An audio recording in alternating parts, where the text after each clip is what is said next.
Welcome to MK Stat. Today topic is transportation problem. అంటే transportation problem అంటే ముందు దీని గురించి తెలుసుకుందాం. అంటే ఏందిరా అంటే రకరకాల కంపెనీస్లో నెంబర్ ఆఫ్ ఐటమ్స్ అనేవి అంటే ప్రోడక్ట్స్ అనేవి తయారవుతూ ఉంటాయి.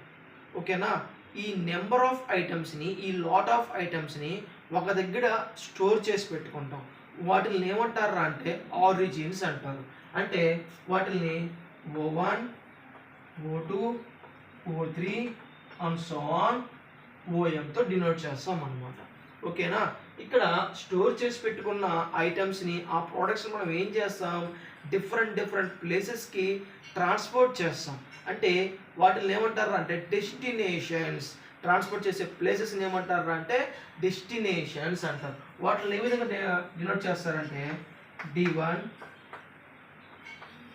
D2 D3 and so on DN denote చేస్తారు. అర్థమవుతుందా?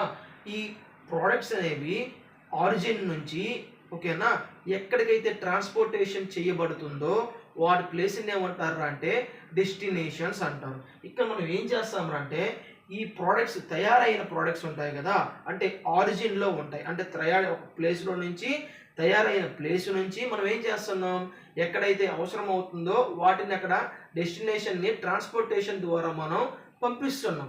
ఈ ట్రాన్స్పోర్టేషన్ యొక్క కాస్ట్ని మనం ఏం చేయాలి, రెడ్యూస్ చేయాలి, అంటే మినిమం తగ్గించాలి. అదే దీని యొక్క ఉద్దేశం. అర్థమవుతుందా? ఇక్కడ ఏందిరా అంటే 3 టైప్స్ ఆఫ్ మెథడ్స్ ఇచ్చాడు. ఆ మెథడ్స్ ఏంటి? North west corner rule. ఓకేనా? దాని షార్ట్ కట్ NWCR అని కూడా అంటారు. సెకండ్ మెథడ్ ఏంద్రా అంటే లీస్ట్ కాస్ట్ మెథడ్ ORR. దీన్ని ఏమంటారు అంటే ఇంకొకటి matrix minima method. Are you understand? Next third వచ్చి Vogel's approximation method. Shortcut వచ్చి వ్యామ్. దీనికి ఇంకొక పేరు ఏంద్రా అంటే పెనాల్టీ మెథడ్. వాటిల్లో ప్రాబ్లమ్స్ అనేవి 2 టైప్స్గా ఉంటాయి. ఏంట్రా 2 టైప్స్ అంటే బ్యాలెన్స్డ్ ట్రాన్స్పోర్టేషన్ ప్రాబ్లం అనేది ఒకటి, నెక్స్ట్ అన్బ్యాలెన్స్డ్ ట్రాన్స్పోర్టేషన్ ప్రాబ్లం అనేది సెకండ్ టైప్ అనమాట. ఇక్కడ O1 O2 O3 ఇవి ఏంట్రా అంటే ఆరిజిన్స్ అనమాట. మీకు స్టార్టింగ్ ప్రాబ్లమ్స్లో ఉంటాయి. ఓకేనా? ఆరిజిన్స్ ఇస్తాడు, అదేవిధంగా డెస్టినేషన్ అనేది ఇస్తాడు. అంటే మనం ఆరిజిన్ నుంచి మనం ఏం చేస్తారు అంటే O1 O2 and so on. ఇక్కడ ఏముంటుంది అంటే D1 D2. అంటే ఆరిజిన్ నుంచి మనం ఏం చేస్తున్నాం, డెస్టినేషన్కి ప్రొడక్ట్స్ అనేవి పంపిస్తున్నాం. దీని ద్వారా ట్రాన్స్పోర్టేషన్ ద్వారా పంపిస్తున్నాం. అంటే ఇక్కడ మనం ఏం చేయాలి అంటే ట్రాన్స్పోర్టేషన్ యొక్క కాస్ట్ని మినిమైజ్ చేయాలి. ఇది ఎలా అర్థమవుతుంది అంటే మనం ప్రాబ్లమ్స్ చేసేటప్పుడు అర్థమవుతుంది. ఓకేనా? ఫస్ట్ మెథడ్ చూద్దాం. ఓకే, ఫస్ట్ ప్రాబ్లం చూడండి. ఫస్ట్ మెథడ్ ఏమి ఇచ్చున్నాడు, నార్త్ వెస్ట్ కార్నర్ రూల్ అనే మెథడ్ అనేది ఇచ్చున్నాడు. ఇక మనం ఏం చేస్తామంటే ఫస్ట్ ఏం చెక్ చేసుకోవాలంటే స్టార్టింగ్ అంటే ఈ ప్రాబ్లం అనేది బ్యాలెన్స్డ్గా ఉందా అన్బ్యాలెన్స్డ్గా చెక్ చేసుకోవాలి. అంటే ఏం చెక్ చేస్తామంటే summation I equal to 1 to m AI equal to summation J equal to 1 to n BJ. అంటే అది ఈక్వల్గా ఉందా, మీకు సింపుల్గా అర్థం అవ్వాలంటే డిమాండ్ సప్లై ఈక్వల్గా ఉందా లేదా అనేది చెక్ చేసుకోవాలి. ఫస్ట్ చెక్ చేసుకోండి. 18 ఒక 7 25 ఒక 9 34. ఓకేనా? డిమాండ్ మనకి ఎంత వచ్చింది, 34 వచ్చింది. ఇక్కడ చెక్ చేసుకోండి. ఇక్కడ కూడా సేమ్ 5 ఒక 8 13 ఒక 7 20 ప్లస్ 14 34. అంటే మనకి ఇక్కడ ఏమైంది, డిమాండ్ సప్లై రెండు అనేది ఈక్వల్ అయింది. ఫస్ట్ ఆఫ్ ఆల్ మనం చెక్ చేసుకోవాల్సింది ఈక్వల్గా ఉందా లేదా, అంటే బ్యాలెన్స్డా అన్బ్యాలెన్స్డా చెక్ చేసుకోవాలి. బ్యాలెన్స్డ్ కాబట్టి మనం ప్రాసెస్ అనేది కంటిన్యూ చేద్దాం. నార్త్ వెస్ట్ కార్నర్ సెల్ అన్నాడు. అంటే మనకి ఏం చెప్పాలంటే స్టార్టింగ్ పాయింట్ అనేది మనం తీసుకోవాలి. అంటే దీని మీనింగ్ ఏంటంటే అసలు నార్త్ వెస్ట్ కార్నర్ రూల్ మనం ఎందుకు అంటామంటే ఇక్కడ చూడండి సింపుల్గా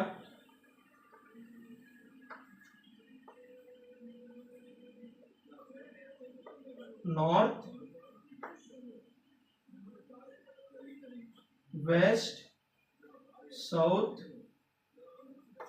ఈస్ట్ అన్నమాట. ఓకేనా, నార్త్, వెస్ట్ ఈ కార్నర్ సెల్ అనేది మనం తీసుకుంటాం. అంటే ఇక్కడ మీకు ఏమర్థం అవుతుందంటే ఫస్ట్ ఇక్కడ చెక్ చేసుకున్నప్పుడు ఇదేమవుతుంది మనకి వెస్ట్, ఈ ప్లేస్ వచ్చి నార్త్, కాబట్టి మనం ఈ పాయింట్ అనేది సెలెక్ట్ చేసుకుంటాం. అంటే మీరు ఏం లేదు, సింపుల్గా ఫస్ట్ బాక్స్ అనేది మీరు సెలెక్ట్ చేసుకోండి. అర్థమవుతుందా? అంటే మనకి ఇక్కడ ఏమొస్తుంది, ఈ సెల్ అనేది మనం అలొకేషన్ చేయాలి. ఎలా చెక్ చేస్తాం అంటే ఈ కాలం చూసుకోండి, ఈ రో చూసుకోండి, మనకి ఎంత ఉంది ఇక్కడ 5 ఉంది వాల్యూ. నెక్స్ట్ ఈ కాలం చెక్ చేసుకుంటే డిమాండ్ ఎంత ఉంది 7. ఓకేనా, ఈ రెండులో మనం ఏ వాల్యూ తీసుకోవాలంటే మినిమం వాల్యూ అనేది మనం సెలెక్ట్ చేసుకుంటాం. అంటే ఎంత వస్తుంది మినిమం అనేది 7, 5. ఏది మినిమం, ఏది చిన్న వాల్యూ 5 అనేది స్మాల్ వాల్యూ కాబట్టి 5.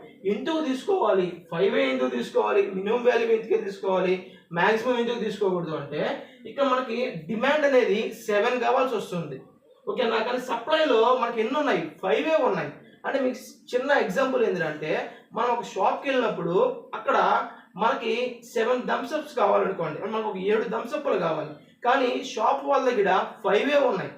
మనం ఏం చేస్తాం, ఆ 5 తీసుకొని రిమైనింగ్ ఇంకేమన్నా తీసుకుంటాం. అర్థమవుతుందా? అంటే మనకు ఏంది, మనకు కావాల్సింది 7, అంటే మనకు కావాల్సిన 7 థమ్స్అప్స్ కావాలి, కానీ అక్కడ లేవు. అంటే ఎగ్జాంపుల్గా చెప్తున్నా. ఓకేనా, మనకు థమ్స్అప్ ఎందుకు వచ్చింది అనుకోవద్దు.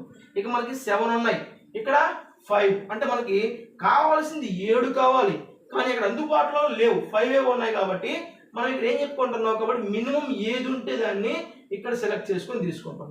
అర్థమవుతుందా? నెక్స్ట్ 5 - 5 0. నెక్స్ట్ 7 - 5 ఎంత వస్తుంది ఇక్కడ 2. ఓకేనా, ఇక్కడ 0 అయిపోయింది కాబట్టి సప్లైలో ఇంకేం లేవు కాబట్టి ఆ రో అనేది క్యాన్సిల్ చేసేస్తుంది. నెక్స్ట్ సెకండ్ సెల్ కానీ తీసుకుంటే ఇక్కడ చూడండి, ఇక్కడ ఎంత ఉంది 2, ఇక్కడ వచ్చి సప్లైలో 8. ఏది మినిమం వాల్యూ 2,8. ఏది మినిమం వాల్యూ 2 అనేది మినిమం వాల్యూ. కాబట్టి ఇక్కడ చూడండి సప్లైలో 8 ఉన్నాయి, అందుబాటులో 8 ఉన్నాయి. కాబట్టి మన డిమాండ్ మనకు కావాల్సింది ఎన్ని 2. అర్థం చేసుకోండి. కాబట్టి మనకు కావాల్సింది ఏది మినిమం వాల్యూ 2 కాబట్టి 2 తీసుకున్నాం. ఇక్కడ 2 - 2 ఎంత వస్తుంది 0. నెక్స్ట్ 8 - 2 అంటే 6. ఓకేనా, నెక్స్ట్ ఇక్కడ 0 అయిపోయింది కాబట్టి ఈ కాలం అనేది క్యాన్సిల్ చేసేస్తుంది. ఇంకా రిమైనింగ్ చూడండి, ఇంకా ఈ సెల్ అలొకేషన్ అనేది చేస్తున్నాం. ఇక్కడ ఎంత ఉంది 6 ఉంది, 9 ఉంది.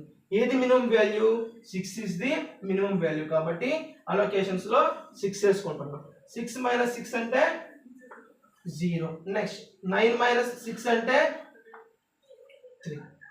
మనకి రో ఇక్కడ 0 అయిపోయింది కాబట్టి సప్లైలో 0 అయిపోయింది కాబట్టి this one is cancel. Next ఇక్కడ అలొకేషన్ అనేది స్టార్ట్ చేద్దాం. అంటే ఇక్కడ ఎంత ఉంది 3 ఉంది, డిమాండ్ లో సప్లైలో వచ్చి 7 ఉంది. ఏది మినిమం వాల్యూ మనకి 3 ఈజ్ ది మినిమం వాల్యూ. ఓకేనా, 3 - 3 0. నెక్స్ట్ 7 - 3 4. ఇక్కడ 0 అయిపోయింది కాబట్టి కాలం వైజ్ క్యాన్సిల్. నెక్స్ట్ ఈ సెల్లో అలొకేషన్ చేస్తుంది. ఇక్కడ చూడండి 18 ఉంది డిమాండ్లో, సప్లైలో వచ్చి 4 ఉంది. ఏది minimum value 4 is the minimum value. 4 - 4 0. Next 18 - 4 వచ్చి 14. ఆల్రెడీ అన్ని క్యాన్సిల్ అయిపోయినాయి, అలొకేషన్స్ అయిపోయినాయి, మనకి క్యాన్సిల్ చేసేది అవసరం లేదు. నెక్స్ట్ ఇక్కడ లాస్ట్ సెల్ ఏముంది 14 కాబట్టి 14 - 14 వచ్చి 0. 14 - 14 వచ్చి 0. ఓకేనా, ఈ విధంగా మనం నార్త్ వెస్ట్ కార్నర్ రూల్ అనే మెథడ్ అనేది చేయాలి. ఇక్కడ మనం ఏం చేయాలంటే next initial basic feasible solution calculation చేయాలి.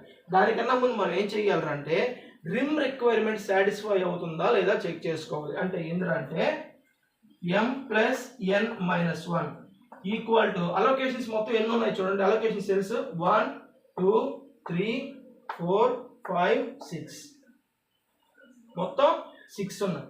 ఇక్కడ చూడండి m అంటే ఏంటంటే number of rose.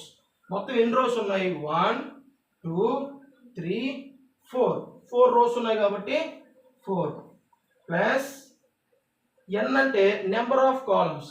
Number of columns ఎన్ని ఉన్నాయి 3. ఓకేనా 3.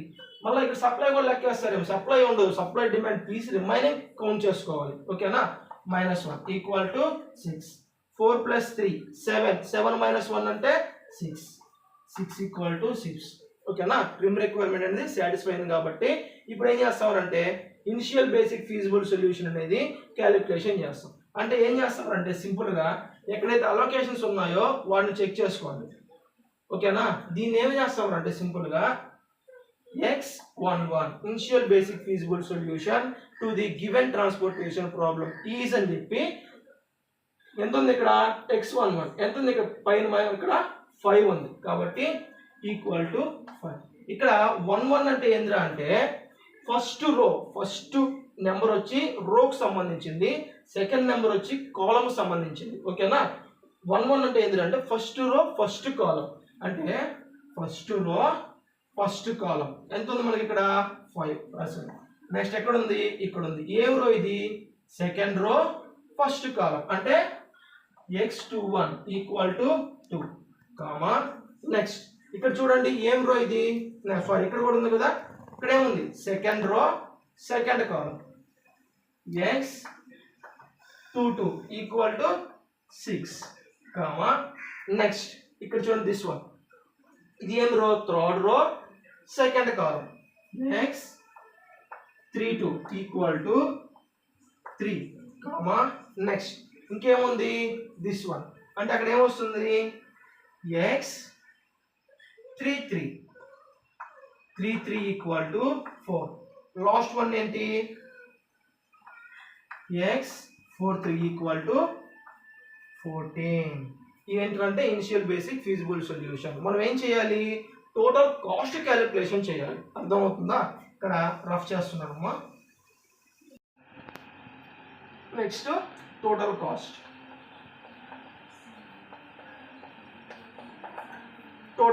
ఎలా క్యాలిక్యులేషన్ చేస్తామంటే అలొకేషన్ సైడ్ బాక్స్ వరకే చూసుకోండి.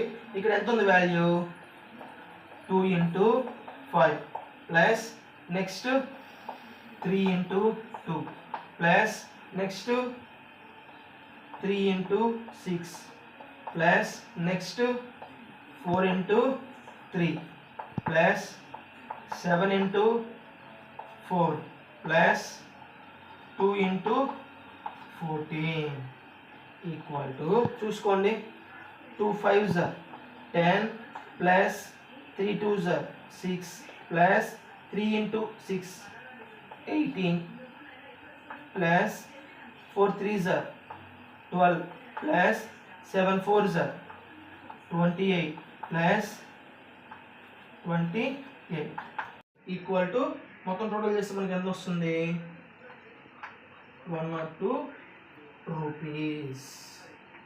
ఇది ఓకేనా, ఓవరాల్గా ఇది. మీకు వీడియో ఫాస్ట్ అనిపిస్తే మీ సెట్టింగ్స్లో ఆప్షన్స్ని సెలెక్ట్ చేసుకోండి. అక్కడ మనకి ఏముంటుందంటే స్పీడ్ నార్మల్ అవి సెట్ చేసుకొని, స్లో అయితే స్పీడ్ పెంచుకోండి, స్పీడ్ అయితే స్లోగా పెట్టుకొని యూట్యూబ్ ఇక్కడ వీడియోస్ అనేది చూడండి. ఓకేనా, మొత్తం వచ్చి 102 రూపీస్ అనమాట. ఇది ఓవరాల్. ఇదేంటిది బ్యాలెన్స్డ్ ట్రాన్స్పోర్టేషన్ ప్రాబ్లం. ఓకేనా, నెక్స్ట్ అన్బ్యాలెన్స్డ్ అనేది నెక్స్ట్ సెషన్లో చూద్దాం. Thank you.